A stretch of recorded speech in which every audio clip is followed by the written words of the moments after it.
Welcome back. I'm Angelo Sinopoli, one of the co-chairs of PTAC. In planning for this meeting, PTAC wanted to prioritize hearing from those with experience measuring quality of care for patients with complex chronic conditions or serious illness to facilitate value-based transformation for this patient population. To that end, we invited 4 experts from across the country for this panel. You can find their full biographies and slides posted on the ASPE PTAC website. I'll now ask committee member Lindsay Bosford to introduce and facilitate this listening session. Lindsay? Thank you, Angelo. I'm looking forward to facilitating this session. At this time, I'll ask our presenters to go ahead and turn on your video if you haven't already. I'll briefly introduce our guests and then give each presenter time to share their perspectives on this topic. After all 4 have presented, the committee members will have time to ask questions. So first, we will hear from Ms. Brynn Bowman, who's the Chief Executive Officer at the Center to Advance Palliative Care. Please go ahead, Brynn. Thank you. Good afternoon. It's a pleasure and a privilege to speak with you today. So I do lead the Center to Advance Palliative Care, or CAPC, and we make the case and provide implementation support for improving access to specialty palliative care services. We also build tools and training for healthcare organizations across the country to help them identify patients with serious illness who have unmet needs, evolve care delivery to anticipate and prevent crises, and to provide high-quality care that is aligned with what matters most to patients and families. So first, we need to clarify who are patients with serious illness. And I think we think about serious illnesses as a list of diagnoses, cancer or advanced heart failure. And the problem here is that a diagnosis alone does not adequately predict costs or utilization or mortality. Palliative care interventions have been shown to improve quality, and as a result of improving quality, reduce healthcare costs. So to that end, in 2018, Amy Kelly and her colleagues analyzed Medicare data sets to characterize the population of patients who would benefit from primary or specialty palliative care services. And that operational definition of serious illness is, I think, useful when we think about where we need to evolve quality measurement to drive improvements in patient experiences and costs of care. So serious illness is a health condition that carries a high risk of mortality and either negatively impacts a person's daily function or quality of life, or excessively strains their caregivers. And the first thing you'll note is that we're looking at a population that is not defined, again, solely by a list of diagnoses, but that also integrates evidence of unmet need. And second, you'll notice that caregivers are included in this definition. Caregivers, as we know, are responsible for care coordination, so much really clinical care for patients with serious illness. We think about administering medications just as a start, and we ignore, I think, the demands of caregiving and the support needs of caregivers at our peril if we're looking at quality measurement. Next slide, please. So second, I want to examine when in the trajectory of a person's illness we see the most risk for poor quality care that causes suffering and avoidable costs. And here again, we have Amy Kelly and her colleague Melissa Aldridge at Mount Sinai to thank for this analysis of which patients constitute the top 5% of spenders category.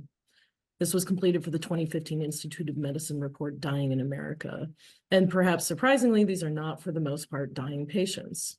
11% of the top 5% of spenders were in their last year of life, but nearly half were short-term high-cost Medicare beneficiaries, meaning they had a discrete high-cost event, such as an MI or even a car accident, and in the subsequent year, they returned to baseline levels of care utilization and spending. In the third group, 40% of this top 5% at the time of analysis had persistent high costs of healthcare. So this group is made up of the patients with complex chronic conditions and serious illness that we're focused on in this meeting. And again, the important thing to note is that they're not at the end of life. Next slide, please. So we have a population of patients with serious health conditions and with unmet needs. What does quality care look like for this population? Palliative care is one of those interventions, that improves quality while reducing costs. When it's provided in the hospital, palliative care improves patient and family satisfaction, reduces symptom burden, and reduces readmissions, ICU and hospital length of stay, and hospital costs per day.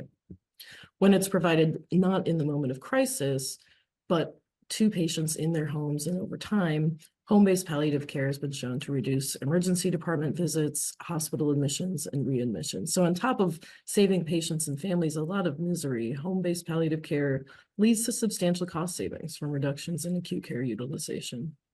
Next slide, please. So what is it the palliative care teams do to achieve these outcomes? This is the definition of palliative care and how it benefits patients. Palliative care is an interdisciplinary care delivery system designed to anticipate, prevent, and manage physical, psychological, social, and spiritual suffering with the goal of optimizing quality of life for patients and families and caregivers. And just to note, this definition that says that palliative care is available at any stage of a serious illness. And the data do tell us that early palliative care involvement is associated with better outcomes for patients. Next slide, please. So to pull these ideas together, research has demonstrated for years that while we're not accurate prognosticators, even if we were, focusing quality improvement and quality measurement on the population at the end of life really misses the opportunity to improve quality of life over time and misses that 40% of the top 5% of spenders who persistently incur the highest healthcare costs. So if we consider high spend to be an indicator of poor quality care, we need to think about measuring quality for patients with serious illness and unmet needs across the trajectory of that illness. And I think palliative care services and outcomes signal what is important to measure for care quality. Next slide. So to get into the measures, 2 validated measures for people with serious illness are feeling heard and understood and the patient's experience of receiving desired help for pain. So these measures were developed through a collaboration by the American Academy of Hospice and Palliative Medicine, the National Coalition for Hospice and Palliative Care, and BRAND. They were validated in the outpatient palliative care population. These are 2 patient-reported outcome performance measures that were endorsed by the NQF in 2021, but have not yet been implemented in Medicare programs. And I want to emphasize that the measure development process here really incorporated patient voices about what matters most to patients and families. So why these measures? Feeling heard and understood is about listening for unmet needs that could be addressed. And it's also about trust building between a clinician and their patient, the sense that clinicians and patients and caregivers are on the same team. So does that directly impact costs and utilization? No, but we can consider the range of scenarios by which it can indirectly impact those outcomes, from understanding when procedures are or are not aligned with patients' goals, to treatment adherence, to avoiding a crisis ED visit because patients and families have a game plan for symptom exacerbations. And most importantly, heard and understood measures an outcome that is of primary importance to patients and families. And briefly, when we look at the desired health for pain measure, really important to note that pain is a major driver of emergency department visits, and that the construction of this measure too incorporates the same core concept of being listened to and trusting one's clinician. So these are NQF endorsed quality measures that can be applied to beneficiaries across Medicare programs. And its starting place might be to use these measures in demonstration models focused on serious illness, like the enhancing oncology model. Next slide, please. One additional note I want to make about these 2 measures, they evaluate quality in 2 domains where we see race-based inequities for patients with serious illness, and those are communication and pain management. I'm sure that Caroline will dig deeper into this topic, but Black patients and caregivers consistently report lower quality clinician communication.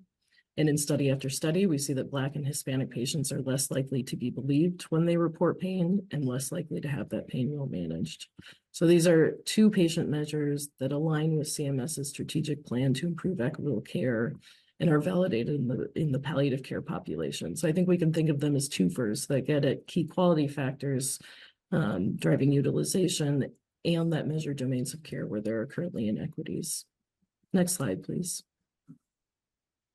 So additional measures used in a subpopulation of Medicare that we can consider for general use across Medicare programs would be found in the hospice CAHPS quality measures. These are validated measures that again speak to the quality of coordination, the timeliness of care, and the quality of clinician communication. So back to our patient with a symptom exacerbation in the middle of the night, 2 things could prevent that person from an emergency department visit that they really want to avoid.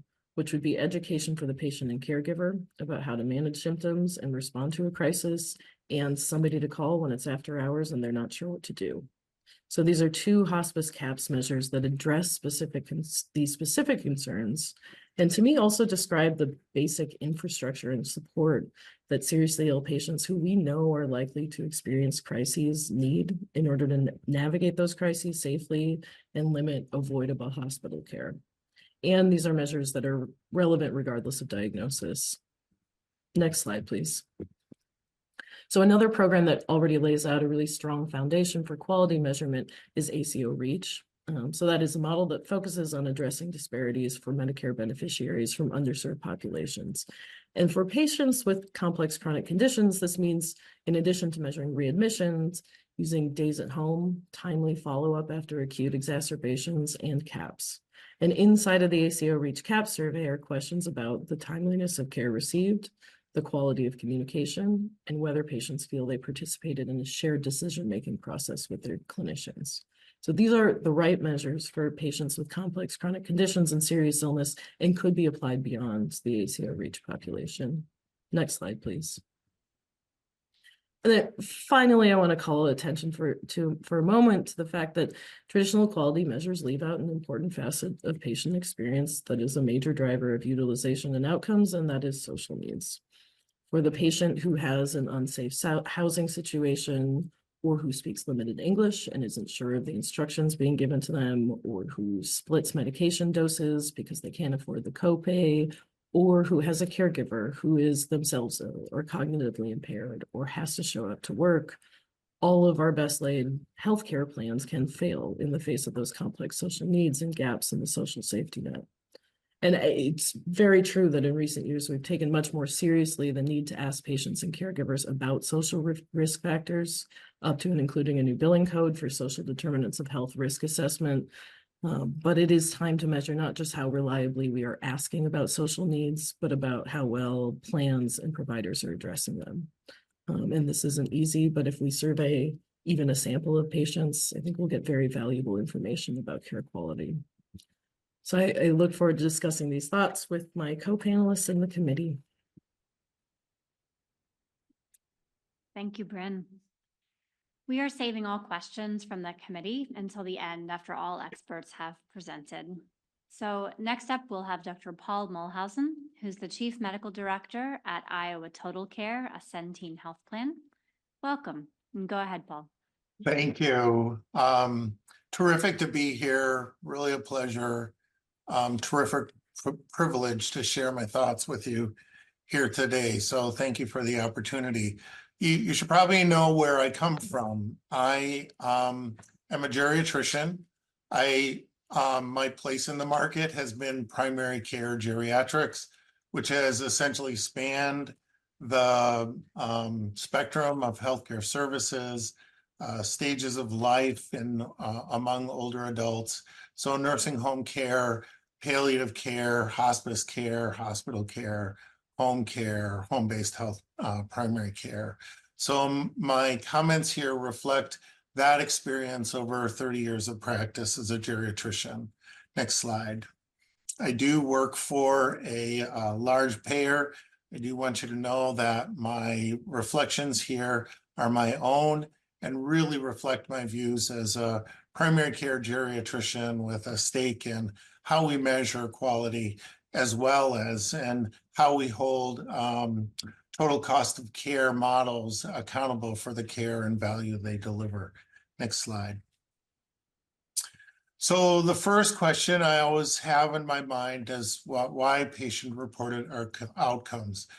Brynn has already touched on this, but just to amplify, they amplify the voice of the patient. If there's one really exciting component of quality measurement over the last 10 to 20 years, it's been the effort to bring the voice of the patient into the value equation. And I have found that both exciting and uniquely helpful in the area of measuring quality. They help us as stakeholders move beyond process measures, so not only into outcomes, but actually potentially outcomes that matter to our patients, or in my case, the members we serve in our health plan. And then for those of us delivering care, these kinds of patient-reported outcome performance measures have the opportunity to promote patient-centeredness on our side in terms of trying to meet the goals of the quality measures and ensuring that the measurement strategies used actually help us improve our performance in the promotion of patient-centeredness. Next slide. I thought I would just try to characterize my talk in two sort of summary slides. One is the language of patient-reported outcomes. I think this language is important. When I talk to colleagues, they don't really understand what I'm talking about when I start to talk about patient-reported outcome performance measures. So I want to talk to you a little about the language of these measures. And then the next slide, don't turn it yet, we'll be talking about the language of serious illness, multimorbid, complex patients. So, and touch on some of the issues that Brynn has already brought up. So the language of patient-reported outcomes can be, I think, characterized in three ways. And my examples here are really the common example that you would find in the medical literature and the quality literature around how to actually define and explain patient-reported outcomes, and more importantly for our discussion, patient-reported outcome performance measures. So first layer of language would be a patient-reported outcome. And this happens every day in the life of a clinician. Doctor, I feel depressed. Doctor, my depression is better. So there are a series of outcomes and reflections that we use to try to determine, does somebody have a problem, and whether or not what we've done has helped them. You can quantify that. And so in this case, the patient-reported outcome measure would be a method by which the reported outcome could be collected into a single measure. And in my world, the PHQ-9 would be used as a patient-reported outcome measure in the domain of depression. And you can see here how that felt experience, that lived experience of I'm depressed, can be quantified in a tool like a PHQ-9.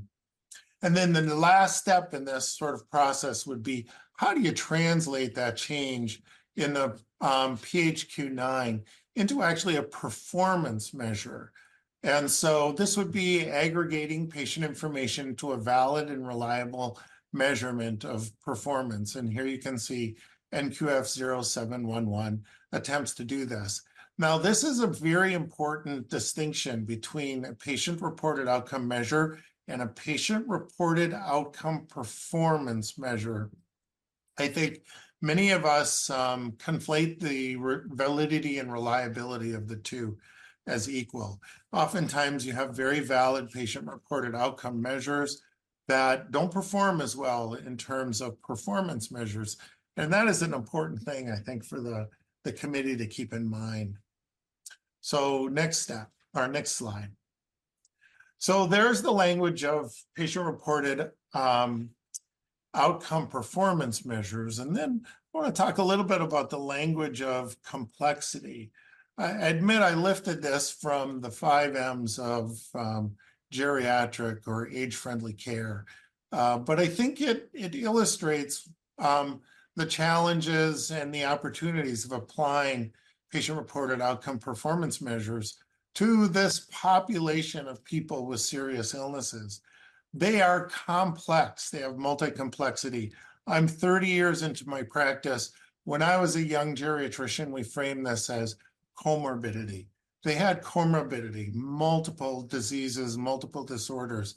This is really important concept because it means that if you have a patient-reported outcome performance measure that's very disease-specific and very episode-specific, it may not capture the experience or the important outcomes to a patient who has multiple conditions, multiple caregivers, multiple providers, and could be receiving care in a variety of different circumstances.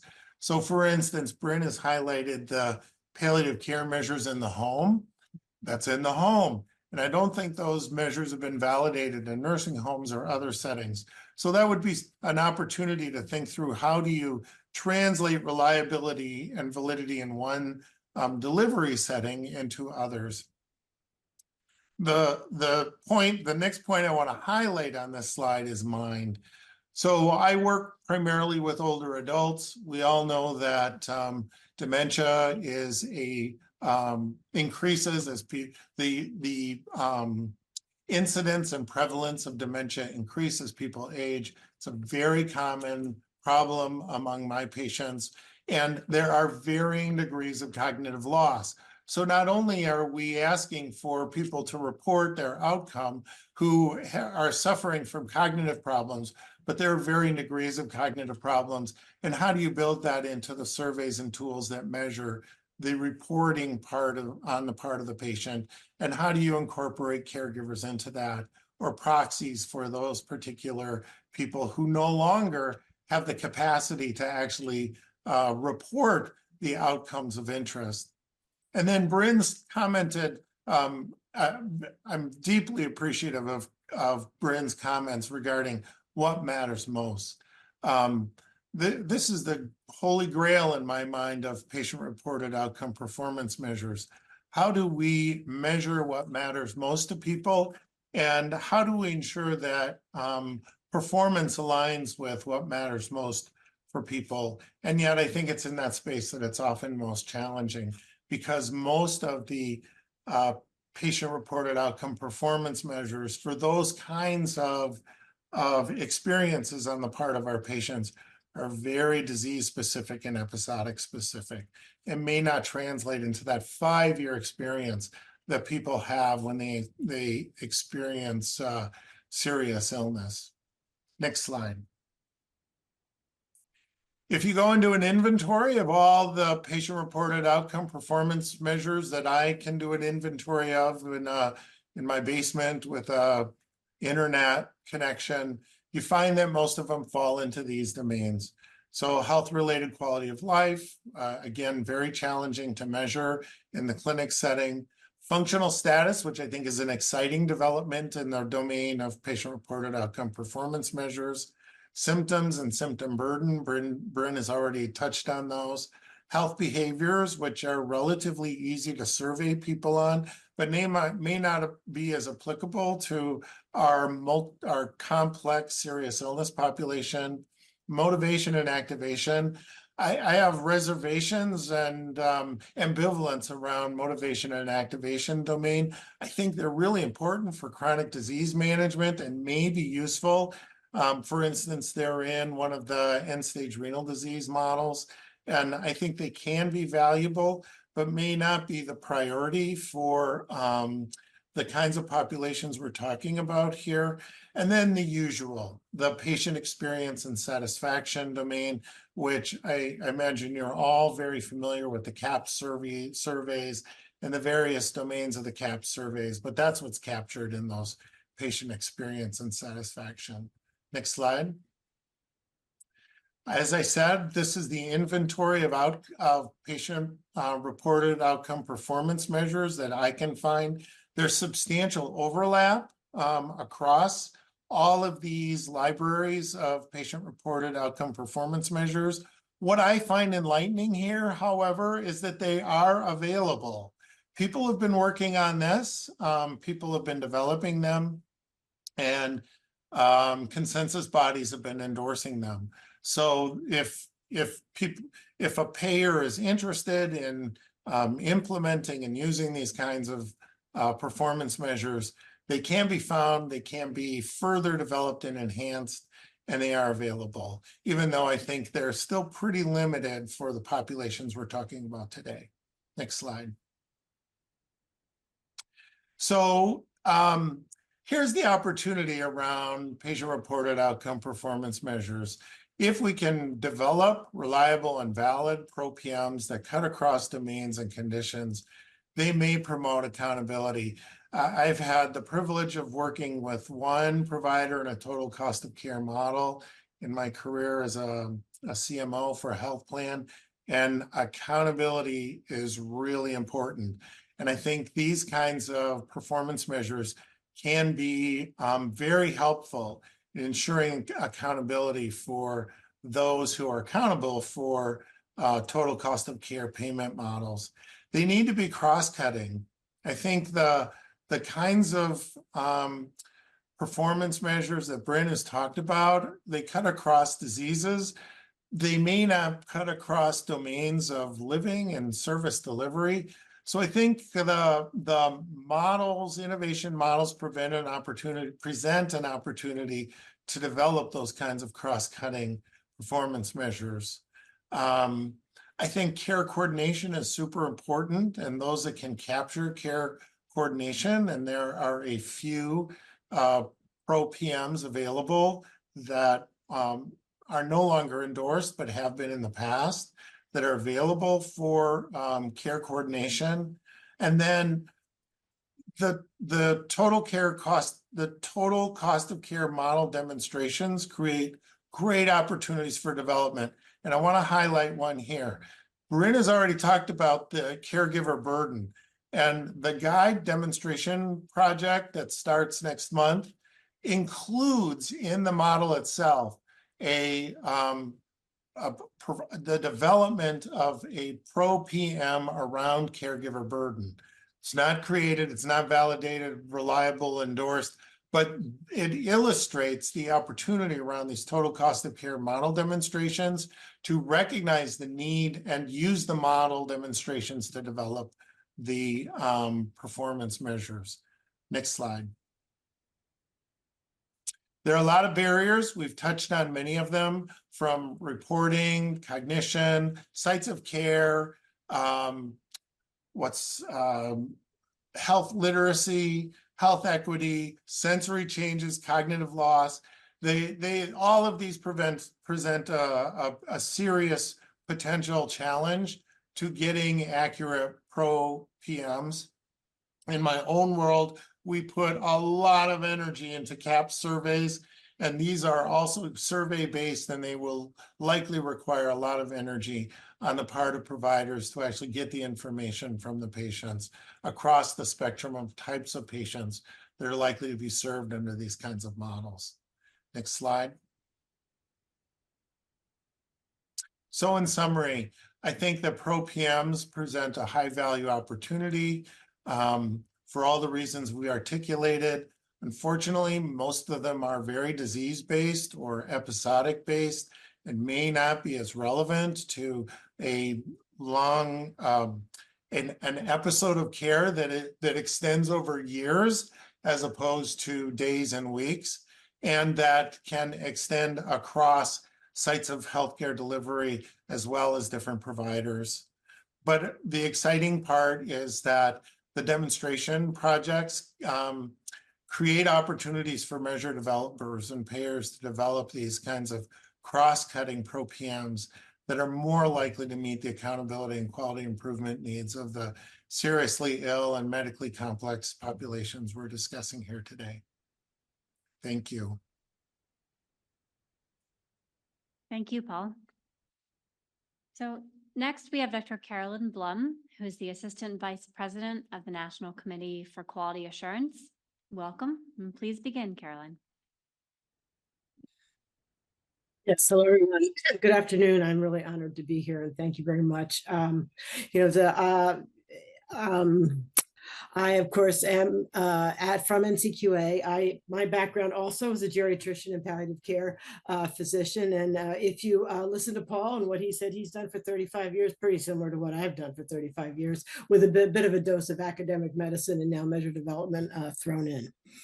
I'm going to be talking about equity, so developing and standardizing health equity measures for patients with complex health status. And I was asked to talk about 5 things regarding health equity in these patients: best practices, challenges, current use, how measures might work in different populations, and standardization. And of course, from my point of view as a geriatrician, when I think about people with complex health status, I think about older adults with multimorbidity and frailty. You've heard about that, nearing end of life, some of them.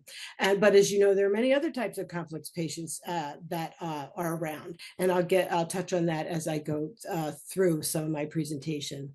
Next slide, please. Here's what I'm actually going to talk about. But I think as I go through this agenda, I will be touching on most of the questions that I was asked to consider. So next slide, please. So at least this cartoon just shows in my world, complex patients experiencing the fragmented care that is burdensome and inequitable, sometimes dangerous. And you can see, we all know this. Next slide. And I want to talk again about some of the problems that the other speakers have talked about. But again, in the world of measure development, we depend on evidence. But for seniors, for people with complex health status, we really don't have evidence. We are in the evidence-free zone most of the time. I will say for palliative care, there is some evidence, but in many other arenas, evidence is poor.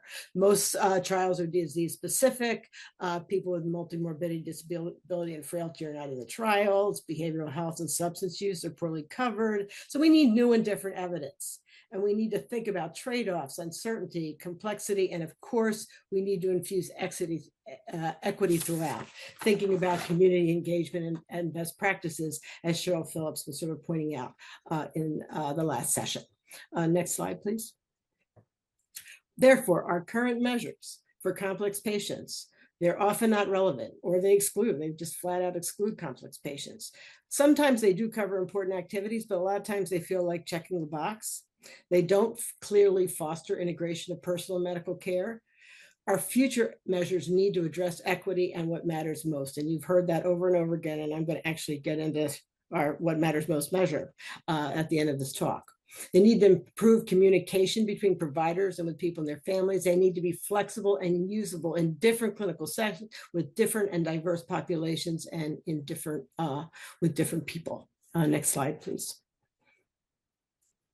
So I'm going to start a little bit with talking about chronic conditions and serious illness. So from my point of view, as I think about it as a measure developer, there are many patient populations who have complex health status. Of course, as we're thinking about people with multiple chronic conditions and frail, but people who will struggle with behavioral health problems, substance use disorder, people with disability, even lifelong disability, people who have sexual orientation and gender identity issues. Some of the other speakers have emphasized socioeconomic challenges and disparities, and of course, end of life. And as some of the other speakers have mentioned, and I'm talking, the usual suspect are process structure measures, of which in my view, we have too many. Some of them are useful and good. Some of them maybe are just a burden. Some of them do what we want them to do and some of them don't, but most of them don't necessarily address issues with complex patients. And most of them are not addressing equity. We do have some measures that we're working on at NCQA, and other measure developers are working on addressing social needs and social connection. I'm going to talk about the social needs one in a few minutes. But then let's look at outcome measures, which are going to be very important and cross-cutting for our complex patients. A lot of times we do look at intermediate outcome measures, and those like, for example, blood pressure targets or hemoglobin A1C targets for our diabetes patients. These are not necessarily relevant for many complex patients, but for some they are. I mean, a lot of times the reason they're complex patients is they had diabetes their whole life and it wasn't dealt with well enough. So sometimes they are, sometimes they're not. But as Paul comprehensively pointed out, it's really the patient-reported information that probably will help us get a true quality signal for good care for complex patients. And here are the various different types of patient-reported information that we can use to make measures, and I'll be talking in detail about one of them in the future. But next slide. But I'm going to start talking about NCQA's approach. We believe that quality care is equitable care, and I'm sure most people in this room do too. So what NCQA is doing, and we're not the only measure developers doing this, but what we do is we are starting to stratify our measures by race, ethnicity, and sociodemographic issues, and including sexual orientation and gender identity when relevant. We're also looking at new measures that generate both patient-generated information and measures that incorporate the patient voice, particularly social needs screening and social connection, patient experience, and patient goals. So a lot of talk about patient goals. So we care about both current care planning and advanced care planning and measuring the delivery of goal-directed care in complex patients. Another big thing NCQA does, and again, we're not the only measure developers doing this, we work with patient partners, and we care about patient and their care partner also. We're working with caregivers throughout our measure development. We're also looking at community engagement, looking at groups with lived experience, looking at our experts to help us to assure that we have a trusting relationship as we try to make some of these measures. And I'll talk a little bit more about that. We're also very interested in learning communities, even if it's the health plan, learning communities and collaboratives so we can all work together and try to begin to infuse equity into better measures for complex patients. Next slide, please. So I'm going to talk a little bit about race and ethnicity stratification and the goals that NCQA has as we're starting to do this. We want to bring transparency to inequities in healthcare by race and ethnicity and incentivize equity with benchmarks and performance scoring. Now we're working on this. As you can see, 22 measures have been stratified, and I have an appendix of the measures that we're working with. And we've also developed a learning network with health plans about collecting and reporting race and ethnicity data, how we access the data, how we work to gain the trust so we can work with members to get this type of data. And back to the measures that are stratified, some of them are not necessarily targeted to people with complex health status, but some of them are. And so especially measures of utilization, because most utilization, as pointed out by our first speaker, are people with complex health status. So we get some of our measures of utilization, our risk-adjusted measures are also going to be stratified. I'll just go really quickly about, next slide, please. We have been fortunate, again, we often develop learning networks and collaboratives, and we've worked with 13 healthcare plans. 11 have given us quantitative data as they look at their measures and that their HEDIS measures and how can they be stratified, what will this tell us. They've also given us some qualitative data so we can get an understanding of how the plans are figuring out how to do this and learn about challenges and successes. So we think this is a very important activity for to try to infuse equity into every measure. Next slide. Another thing that we're doing, and we actually now have a new HEDIS measure, social needs screening and intervention, and I'll talk a bit about this. This measure is in HEDIS now. It just passed. It's what we call an ECDS measure. So it's not a chart review measure. It's completely electronic, completely digitalized. And it looks at food, housing, and transportation needs. And because it's a digital measure, we have to use pre-specified screening instruments. And the other important part of this measure, it has a second part. If a person screens positive, there has to be a corresponding intervention. So it's not just an assessment. The measure will also look for an intervention. Again, this is what we call a first-year measure. It's only been out in the wild in health plans and HEDIS for 1 year. We will be getting data from that first year in about a month, and we'll be looking at how it's been done, if plans are able to do it, what kind of performance we're getting. And so stay tuned as more information comes out about this measure. Another thing I want to say that there are also social needs screening and intervention measures that are coming out with other measure developers on the ambulatory care side and the hospital side, and NCQA is working with other measure developers and with CMS, so eventually these measures can be harmonized, so we don't have multiple competing measures for the same thing. Okay, next slide, please. Oops. Okay, I'm going to skip this one. Next slide. Just for the interest with social connection, we actually tried to do a measure of loneliness because we think that's very important in this population. And I'm happy to address that in the questions. It just wasn't, the world sort of wasn't ready for it, but we were still waiting for the evidence to accumulate. Okay, next slide. Now I'm going to switch to what matters most. And you've heard several speakers in the last session and this session talk about patient-generated information, the care that matters most to people. I call it current care planning because people are getting so much care. What do they want it to do for them? What do they want out of their care? What's their goal? So the next slide, please. So we think that that promoting health equity will come through measuring what matters most to people, and that our healthcare system should be organized about what matters to people, their families, and their community. Specifically for people with complex care needs, care should align with their health outcome goals and what do they want out of all this healthcare that they're going to get. And now, if we we think measurement can be used to drive care that matters, and also not just encourage clinicians, but to reward the clinicians that are really trying to do this. And many people are trying to do this. Many clinicians do want to develop goal-directed care. But if you're going to make a quality measure to incentivize that type of care or to make people accountable, outcome goals must be measured and standardized and tracked in a standardized way. So next slide.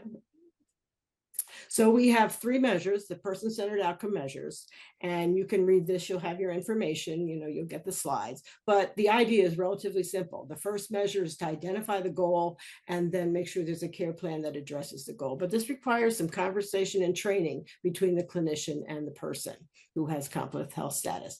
The second measure is just like follow up, track this. Is it working? Is the care plan working? Is the care plan helping the person achieve their goal? The third measure is actually an outcome measure, goal achievement. How many of these people actually achieve their goal or made progress? Next slide, please.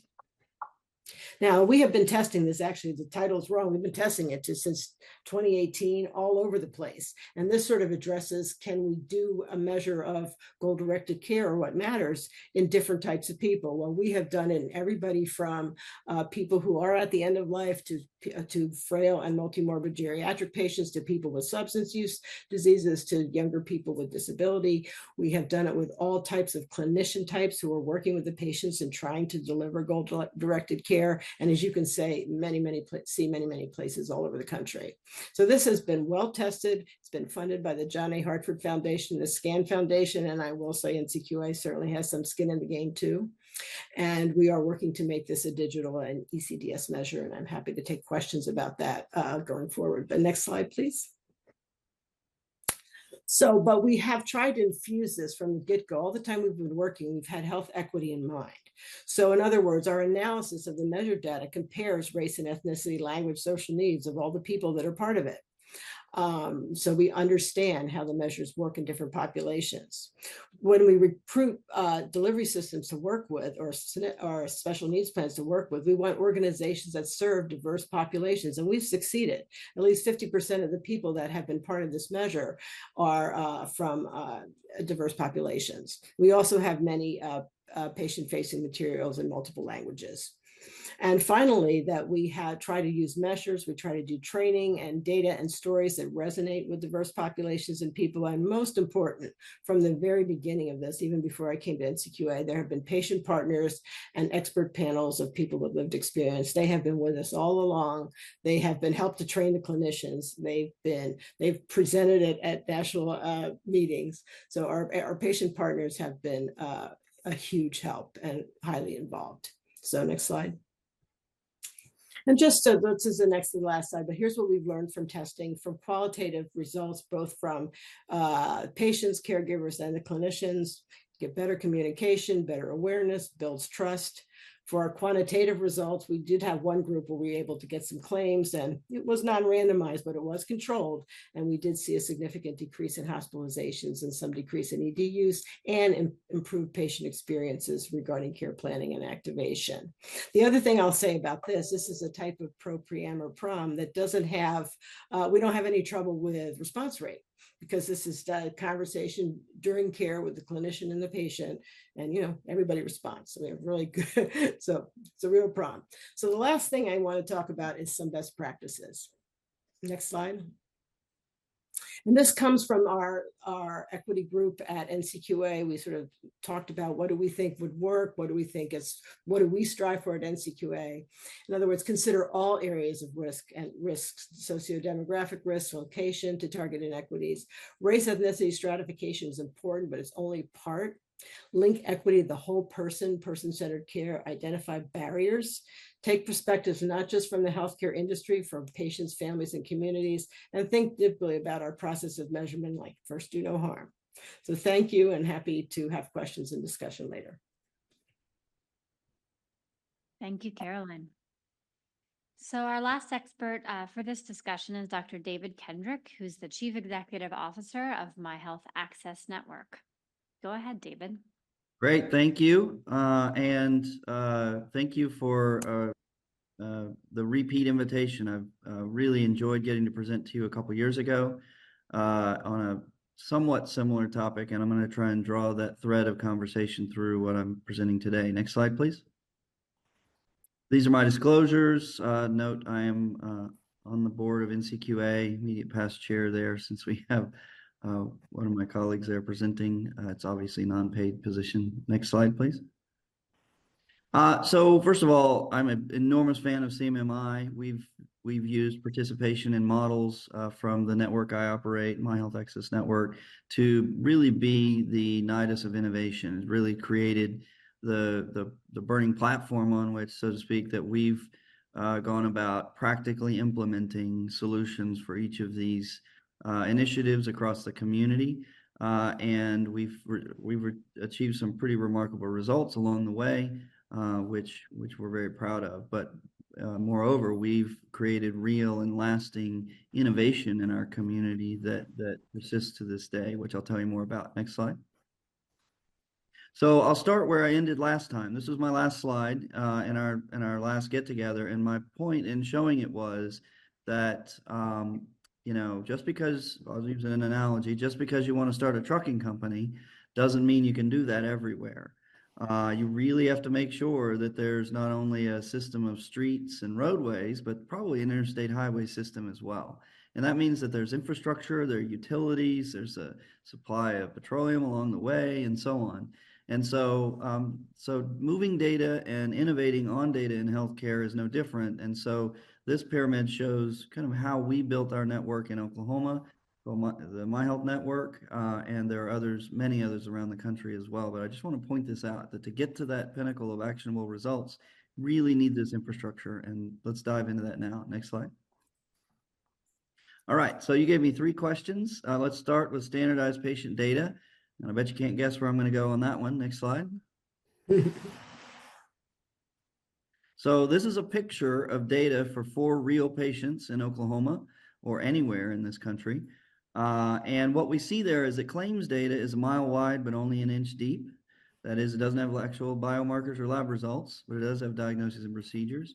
On the other hand, each given clinic, signified there by their EHR1, EHR2, etc., is a mile deep, but only an inch wide, because patients, and unfortunately, the sicker the patient is, the more places their data will be scattered and fragmented. And so in this particular population we're talking about today, probably has the maximal data fragmentation that's possible in healthcare, and includes a lot of entities not even on this screen that are important for their care. Next slide.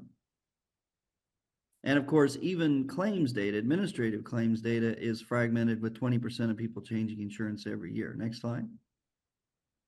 So this is real data from Oklahoma, pulled, I don't know, whenever I finish these slides. And what this chart shows are the 5 largest health systems in Oklahoma, and it shows the fragmentation of their data, meaning what percent of patients have data in how many places. So that's the x-axis there, is how many different locations their patients have data for each of those health systems. And you just need to focus on the red box first, which shows essentially what's the percent chance that if somebody walks in my emergency room or my clinic, that I have all the data I need in my system today, because this patient is loyal to my health system 100%. And you can see that that number ranges from as high as, or as low as a 92% chance there, with 8% there on the health system D, that data will be needed from outside, to as low as or as high as a 99% chance that there's data from outside with health system C. I'll let you guess which one is the academic medical center. So the point here is there's essentially no patient that it's not appropriate to check for outside data, have the complete picture for, to truly do appropriate care coordination. My FAM had showed in 2007 from Medicare data that the average primary care doctor is expected to coordinate care with 225 other providers and 117 other organizations. I think we can probably double that if we're dealing entirely with palliative care. Although I'm not a palliative care provider myself, I do see the data moving, and it is quite fragmented. And I'll also say that, you know, the average Medicare patient, also from the same article, was seeing 7 different providers a year. Next slide. On the other hand, we are finding, as time passes, and with meaningful use out there that most healthcare providers at least are on an electronic system, electronic medical record system. And I think that a big, a large percentage of the large health centers, $1 billion, let's say, health centers, are using a common EHR. Most are on Epic, some are still on Cerner, and a few still on Meditech. But those are the big three, really, in large health centers. And so I'm often told, well, we use Epic or we use Cerner, and therefore we have all the data from outside. But I'm here to tell you that is not the case. You can see here, again, look at the red box, and you can see that, in fact, Epic is only 92% of patients don't have some of their records that are not in Epic. Does that make sense? So Epic only has 100% of the data in Oklahoma on 8% of people, which means there's a very good chance you need outside information. Next slide. So I took this same data and I sliced it or grouped it by age. And as you can see, no surprise, I'm sure, but we do have obviously a significant rise in the number of data sources per patient as age passes, age being a proxy for complexity of care, I suppose. Next slide. And so I'm back to my original point, which is we must have networks that connect hospitals and health systems and clinics. And importantly, they can't be electronic health record networks because medicine is not the only player at the table here. We've got community services, we've got lots of we've got agencies, federal, both federal and state, and even many local. And we have to have a piece of community infrastructure that supports that. My Health has grown substantially since we last met 2 years ago, more than 130,000 patient visits a day. Next slide. So we have rich data across lots of types of organizations, including community services and including health plans and others that have a role to play in delivering services to this population. Next slide. And available to all members of the team, whether they're in the clinic seeing the patient, on the floor doing a procedure on the patient, or in the home rendering care or services based on a set of goals. They all have the same view, this same view of the patient's record, which is comprehensive of all those other places. And I've had people tell me this sounds like a fantasy, but it is not. This is real today and happening all day, every day. Next slide.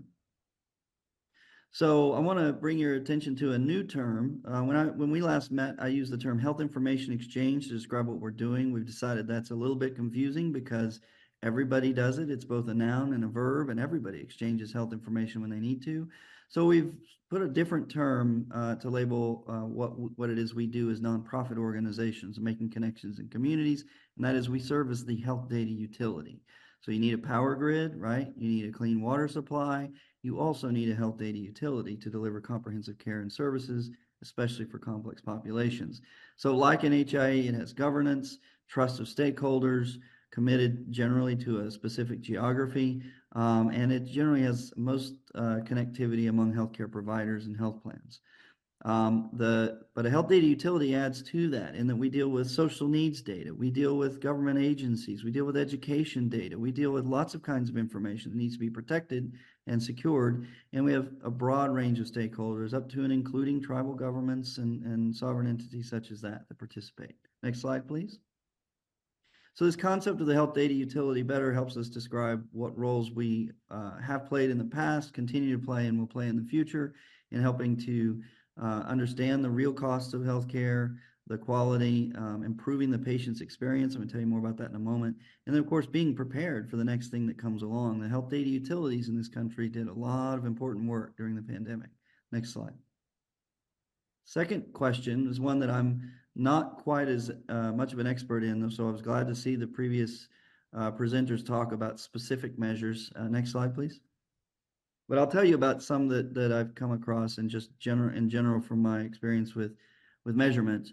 Really like numeric continuous variables and those assessed with patient input and their family in these situations especially. So this is data that we move all day, every day through the health data utility, PHQ-9s, GAD-7s, ASPERTs, the AHC social determinants of health screening, Edmonton, as well as goals of care. And those are all replete within the system.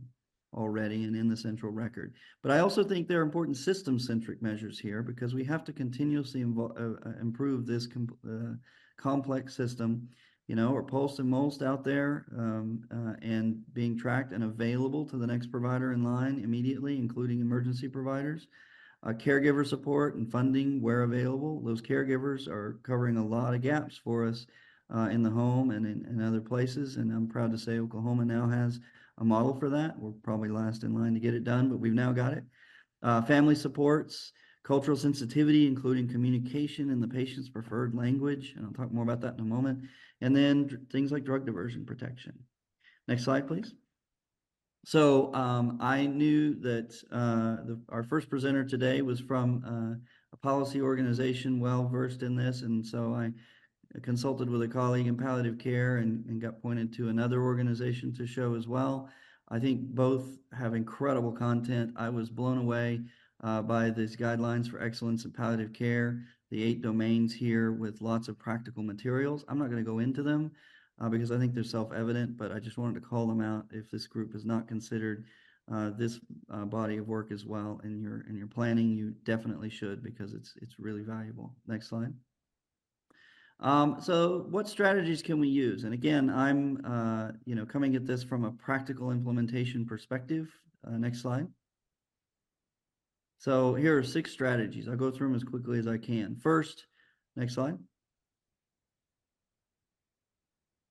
Next slide.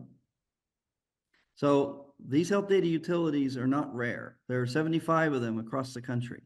And I would submit that testing models anywhere but a location covered by one of these entities will force that model to invent its own methods of data exchange, its own methods of collaboration. And that's not really what you're wanting to test, I don't think. I think you want to start with a highly functional community. Next slide.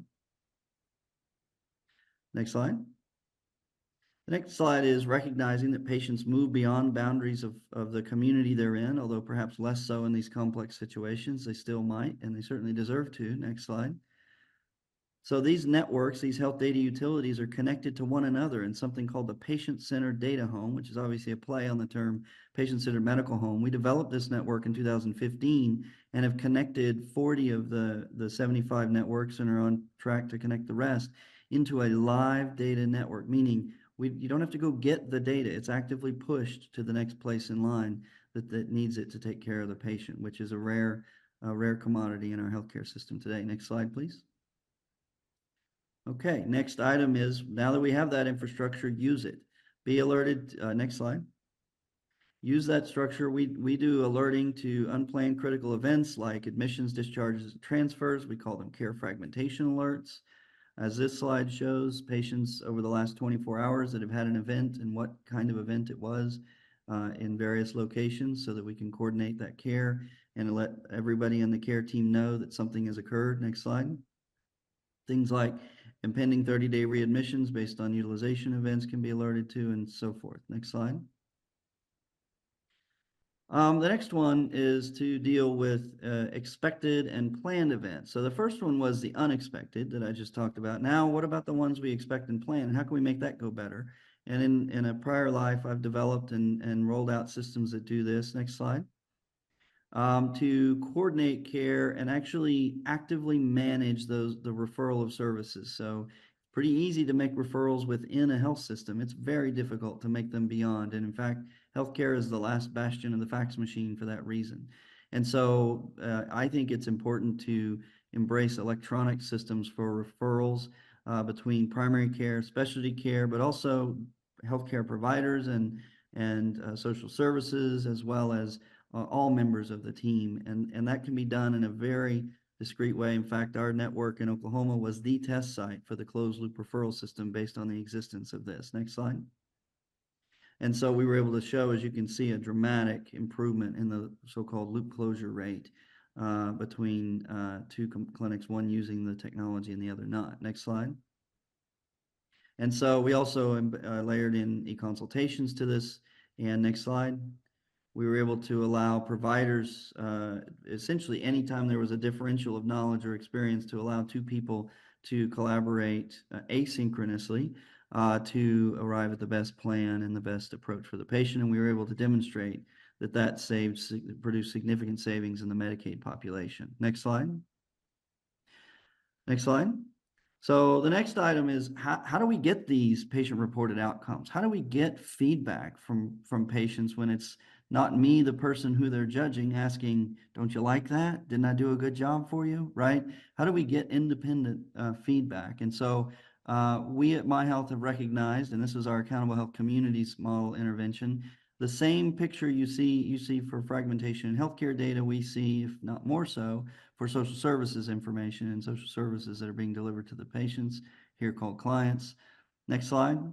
So we developed a mechanism using mobile devices. We found that more than 90% of patients registering in clinical settings for care had a mobile device that could receive text messages. And so we were able to leverage that to provide a lightweight interaction that any clinic or hospital or provider could ask us to turn on for their patients and deliver that screening to patients. And if they, in this case, it was for social needs, if they reported a social need, we're able to immediately return to their mobile device a tailored referral to services that met their needs, that were close by, and also to share that information with the provider so they could account for it into their plan. Next slide, please.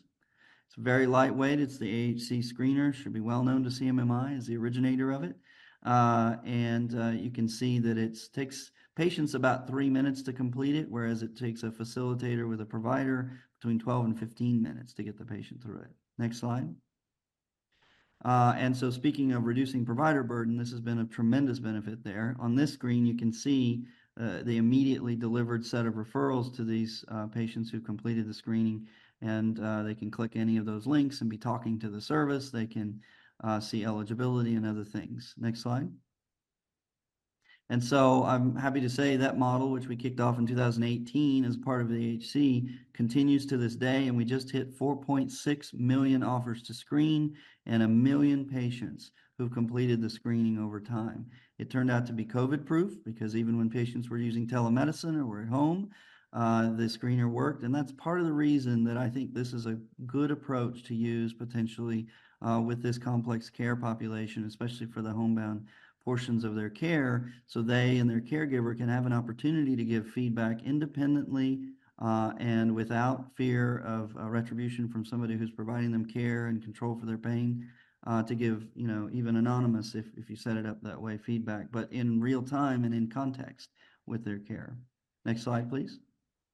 And so you can see we get real credible numbers from this. The uninsured have the highest need rate across the board, then Medicaid, then Medicare, and then shockingly, the commercial insured population still has a significantly high rate of social needs. Next slide. This is by age grouping, and you can see it really peaks in the 19 to 59-year-old group, but these social needs persist throughout. So I believe that this workflow, this process could be leveraged for lots of other kinds of screenings and questions to patients that should not only ask them for information, but that should return some value to them. And it can contribute greatly to reducing provider burden while giving us a more measurable return on our intervention. Next slide. I'll keep going, but this shows sites of care, ER being the highest rates of needs and primary care being the lowest rates of needs reported. Next slide. And then need rates by insurance type. Next slide. And then finally, we'll get off sort of into the frontier land of artificial intelligence, which we used to just call machine learning when I was doing it. Next slide. I think there's sort of the basic and advanced here. I use it personally in clinical settings actively today. And I do it, I teach in a free clinic. I teach medical students, and most of our patients speak a language other than my primary language, and things like ChatGPT 4.0, the latest one with the audio, are fantastic at translating almost anything to almost any language. And I think that's such a critically important show of respect. The language lines are kind of a disaster, to be quite honest, at least the ones we use. We've had patients hung up on in the middle of their statements. And so this has empowered me and my team of students to really have great interactions with patients from completely different cultures and learn a lot about them.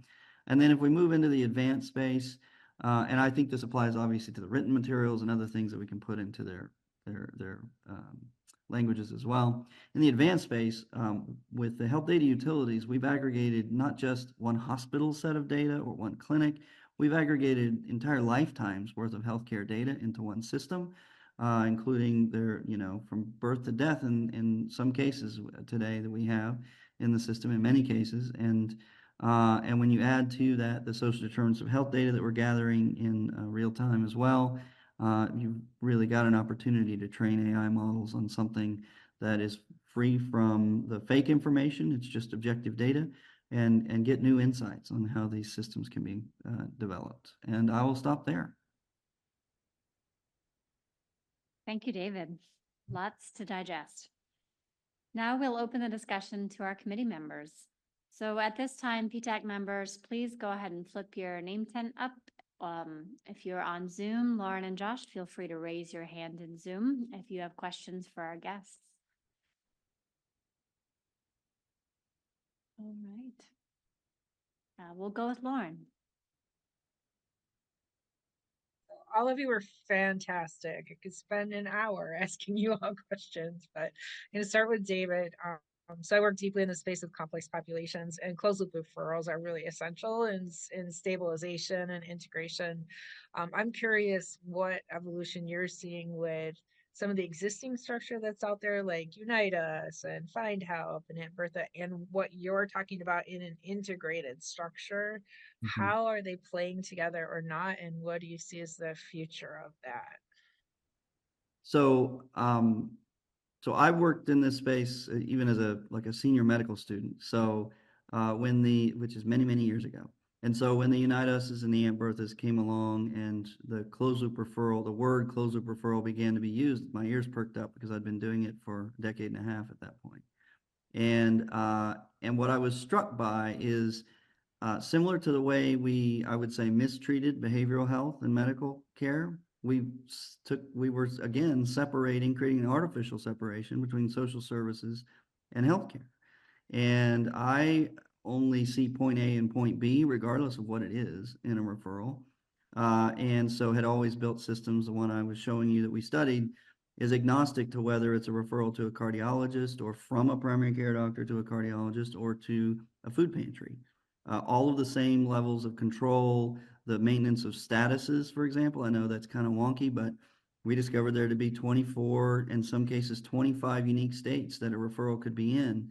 It doesn't have to go through all of them, but it's going to be in one of them. Once you include the payer and other types of utilization that might need to be reviewed and so on into that process. And I think, and then we tuned it to run through HL7 using standard message types as well, so that it didn't have to be built custom for every electronic health record vendor, but could be deployed. So that's my short answer. I will tell you in general, the Unite Us's and the Aunt Berthas, I think of as sort of the last mile in social needs, and that the first mile is that piece where we screen everybody, right? Because when the screening tool we developed, we realized that was really the provider burden point, was who's going to sit down. I've got GAD-7s and PHQ-9s and a whole list of other things I got to ask a patient when they get there. I'd really like all that to be done and then get to have a conversation with the patient. And so by thinking of the way we approach social needs screening and sort of expanding that to these other areas so that the patient arrives with that information in hand or in my hand so I can act on it, then I think that's a better spot to be. So I hope that helps.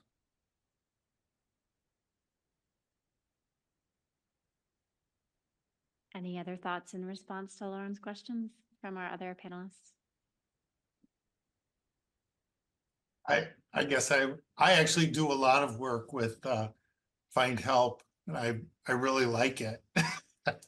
Admittedly, I'm not in the data management, data transmission world, but I do find Help useful. I find the closed loop component of it very helpful. And in Iowa, which is where I live, we've been trying to stand up a community hub that helps with some of that data flow that David has been talking about. So terrific enterprise, and I agree that the data flow ends up being a challenge and very important. And then the last thing is I do a lot of HRAs, I guess I would call them. And I find that it's helpful for me to do them as a clinician because it then becomes part of my understanding of the patient. And I find when the data are presented in a form, I find somehow I have a little more challenge integrating it into my day-to-day work or in my thinking about the patient. So, so from that perspective, once that health risk assessment has been done and we identify the social, people have changed the language from determinants to some other term, but I'll use social determinants because that's what I've grown up with. So I have find help as a referral source and the ability to give me information back about when that referral was completed to be useful. Thanks, Paul. I think we have Larry next, followed by Lee, then Jen.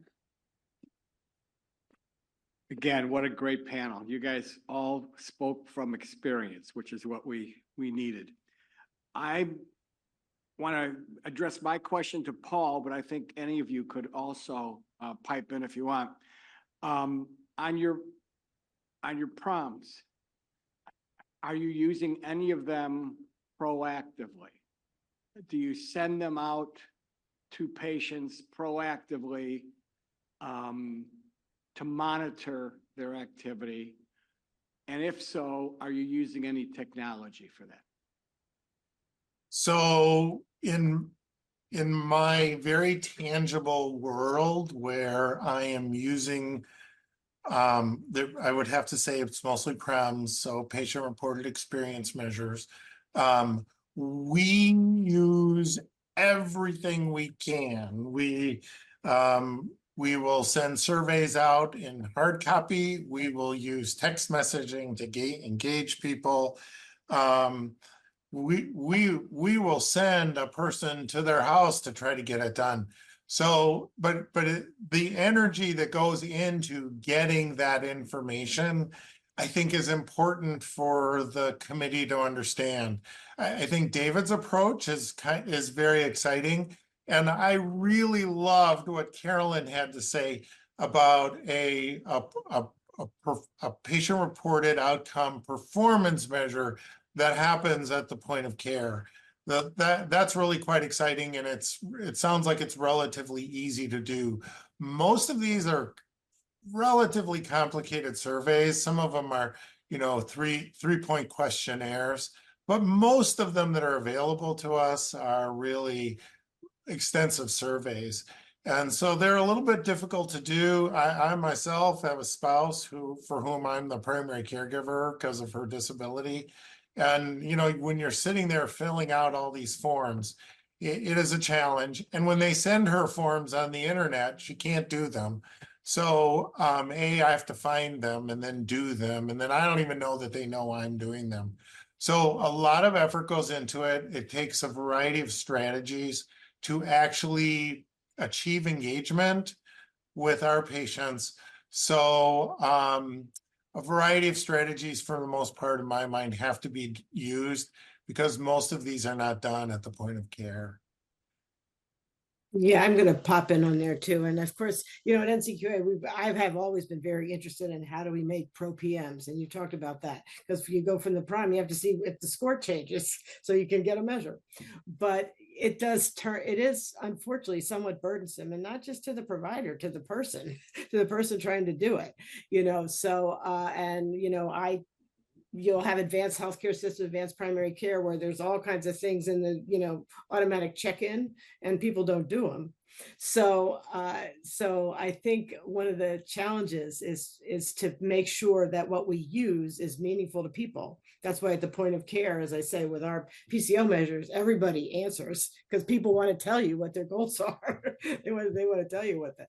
So we don't have a problem with that, but if I want to, as a geriatrician, I often might want to know someone's function. So, okay, they'll tell me the first time, but they're not going to tell me constantly. They get tired of answering the questions. So it is an issue that we have to address. And I think, and that gets to the idea of burden. for people and for the providers. We have to do stuff that's meaningful, and we have to restrict ourselves to what we really want to know. If we, like, for example, close the loop of referrals, that seems to be something that people really want to know, and you don't have a response rate problem. So anyway, it's going to be a trick. One of the things that we did notice in the behavioral health world is that people were not necessarily responding sometimes. And I don't know, David, how much you work in the behavioral health world with your systems. We felt that was a trust problem. Like when the clinicians were talking with people who have behavioral health problems, substance use problems, maybe just as involved, definitely complex populations, complex health status. And we didn't get much response regarding their social need. And we think it's a trust problem in that particular population. So again, not all people with complex health status are the same. Either they're different populations. Yeah, I might just respond on that. I agree. We thought a lot about that as we developed what we were doing, and it came down to the numbers. I mean, we were building primary prevention first, right? And once we got a need, then we handed off to community health workers and others to take it over. But we needed something that we could afford to deliver to everybody. Just during the AHC model, we saved 250,000 hours of provider time doing the screening, right? I mean, that's a real quantifiable difference. And we were able to identify the several 100,000 people with a need and get them met. But we don't have any delusions about who we might be missing. We really pay attention to response rates. Can we even deliver the message? Because that tells us something too, right? That mobile number that used to be good is no longer good. The communication pathway is no longer good, right? And something's going on here, and that all warrants more intervention. I just think that in many cases we see the opposite. We see, I think, more trust because it's not an old white guy in a white coat in front of them asking if they're being hurt at home, right? So we see a bit higher response than I think we would expect on safety reports. And particularly this younger generation tend to commune more with their phones than almost anything else. And I think we'll see more comfort in that response. All right, thank you. Let's go with Lee, followed by Jen. Thanks, Lindsay. I want to pick up this thread of burden again and dive into that a little bit more, primarily for Dr. Kendrick, but for the rest of the panelists as well, which is, given the context that we're in a metrics-driven world, that bus has left the barn, it's not going back. We're working, all of us, hard on finding better measures to ensure we're measuring the right thing, to reduce burden of measurement. And burden and practice burnout, administrative burnout is very significant. But yet simultaneously, us physicians, we have a dirty little secret, which is we're both data hounds, a bit obsessive, and we don't trust giving up control of our data to report on me and my care to anybody else, right? So we're stuck between a rock and a hard place. Question is, how could and why does health data utility function kind of thread the parsimonious path between those two incompatible extremes to dramatically relieve reporting burden and give true cross-community reporting at the patient, physician, practice level? And does CMS have a role to play in pushing that forward, perhaps? Great question. I'll start. I guess it was directed at me. So this was really considered heavily early on in the development of not only our network but other networks around the country, and that was,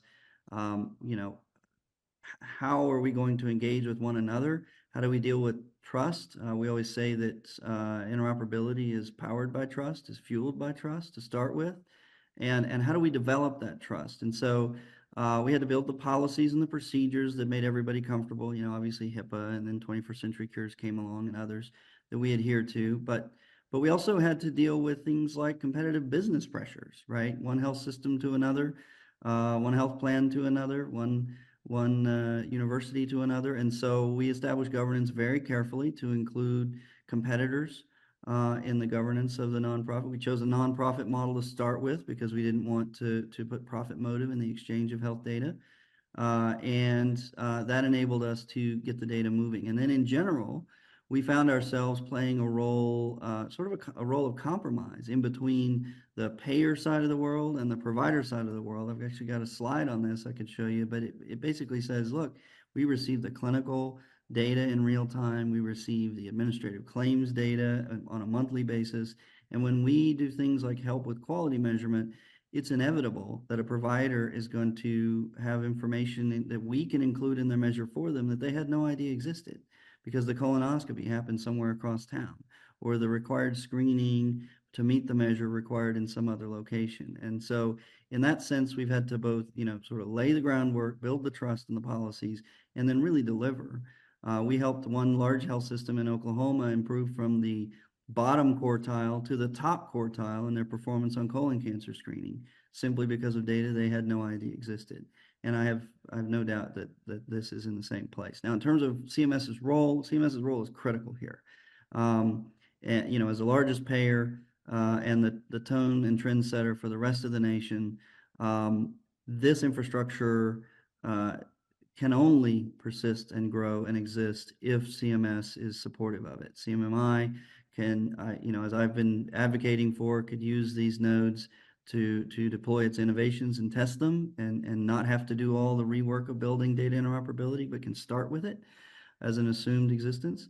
But furthermore, the CMS, and not just CMS, as I'll come back to in just one second, the role of the promoting interoperability metric, for example, under meaningful use and under MACRA or MIPS for the providers, simply by connecting, the provider meets that fully in our community. Unfortunately, there are lots of sort of vendor-centric competing efforts, and there are even some situations where it doesn't cost anything to share this data through your EHR vendor, but it costs something to send it to anyone else. And so there are these, I would say, anti-competitive forces in play to make it complex for health data utilities to navigate and persist.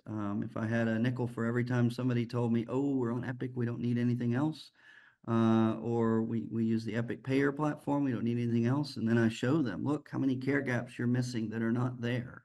That's really what we need CMS to see, is that this is not, and I would say as a physician professional myself who wants to be able to practice anywhere and use any system that I think is best for my patients, I really don't want the world to be a solo vendor engagement platform. So, but now to the point of other agencies, just real quickly, we've done projects for the Food and Drug Administration, for the Sentinel program. We've done projects for the CDC during COVID, and it's all the same infrastructure that supports that kind of thing. Thanks, David. Mhm. We're in our final 5 minutes, so I'm going to let Jen go with the next question as we get close to ending. And keep in mind with your answers, we're in rapid fire mode after she introduces it.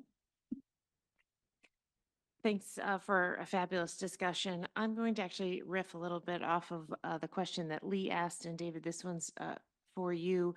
You made a brief comment that I want to give you a chance to expand on related to the opportunity from the last time you presented to our panel to now around the infrastructure that's been created around both the patient-centered data home and the health data utility network. And your comment was around CMMI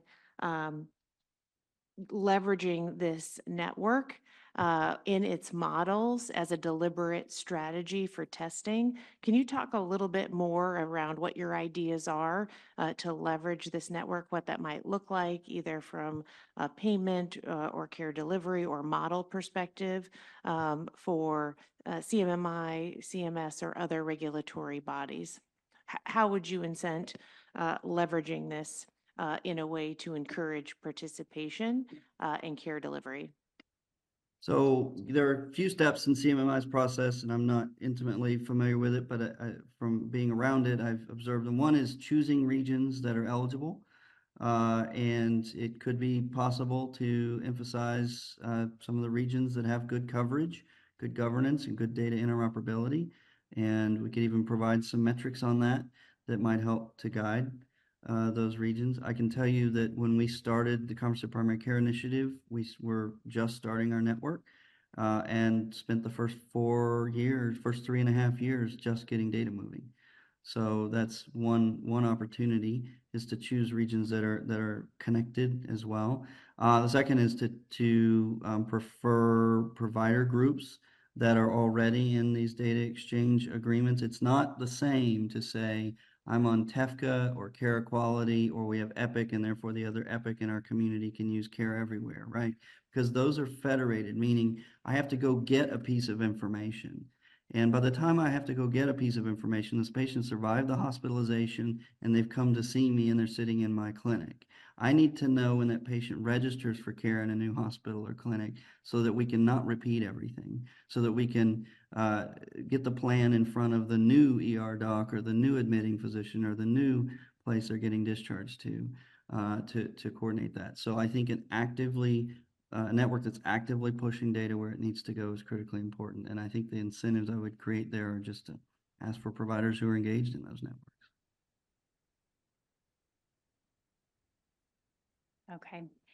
We're in just our final few minutes, but I'd like to end with the question for all of our panelists for any additional final insights or things you didn't get to share about measuring quality and outcomes for patients with complex chronic conditions or serious illnesses.